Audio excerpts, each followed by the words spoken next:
One of the earliest zodiacs we know of is the Temple of Dendera in Egypt. It's about 2000 BC. And it's interesting how when we find other zodiacs, they're all derivative of the same kind of name, same kind of concepts. The Temple of Dendera is in Egypt, and it too has all these colorful types of appendages to the classical signs of the zodiac. Now, most people don't realize that these, by the way, the 12 signs of the zodiac are linked to each of the 12 tribes of Israel.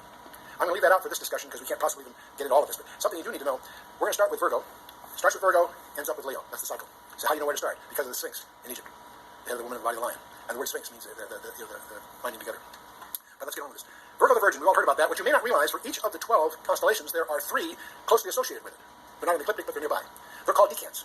Now, the decans for the Virgin are Coma the infant. Now, that's weird. Why would a virgin have an infant? Think about it. It means the desired one, incidentally. Centaurus is a dart piercing a victim. Booty is the great shepherd and harvester. The next major constellation is Libra, which means the scales. And the three beacons for it are the cross, the victim, and the crown. That's kind of interesting. Then you have Scorpio, as we often hear talk, which is serpent's the serpent, no surprise. Orpheus, which wrestles with the serpent. And when he wrestles with the serpent's biting him on one heel, but he's got his foot on his head. Does that ring familiar to you? It's kind of interesting, isn't it? Hercules, the mighty man. Sagittarius has Lyra the eagle holding a lyre, an altar, Draco the dragon, the old serpent. Capricornus has an arrow, an eagle, and a dolphin. And Aquarius has a southern fish, a winged horse, and so on. Pisces has a band. Andromeda is the woman in chains, and Cephas the crown king. Aries has Cassiopeia. These are all the deacons. The woman in throne, Andromeda, that's that W that's near the pole star. The sea monster was bound by a lamb, and Perseus, an mighty man. And then Taurus has Orion, the glorious prince, Orion's river, and a shepherd. Gemini has the hare, and 2 dogs. The major dog, Sirius, the great dog, and Procyon, the minor one. And Cancer has Ursa Minor, Ursa Major, the lesser and greater sheepfold, and Argo the ship. And then the last one is Leo, who has the fleeing serpent, the cup of wrath, and the bird of doom. Now, these are all embellished with colorful stories that are very similar in most cultures throughout thousands of years, slightly different here and there. But let me tell you what everybody gets told, it's not true.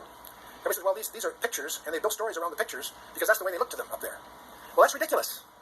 Go out in the night sky, look at Cassiopeia. Cassiopeia looks like a W. Right? So it stops at the pole star. And there's no way, it's a W. There's no way it looks like a woman chained to a chair holding a ear of corn. I mean, come on. But it's consistent. The story's consistent. The cluster of the stars has nothing to do with the pictures that are associated with it. That's something obvious, just look at the pictures. What most people don't know, including most astronomers, is where you get the story is by knowing the names of the stars in the order of their brightness. When you know the names of the stars in the order of their brightness, you can put together the story that originally was told about it, and the pictures to remind you of the story, not the stars. You with me? It's a mnemonic that you teach kids with. You know, if you're teaching piano, the space is FACE, right?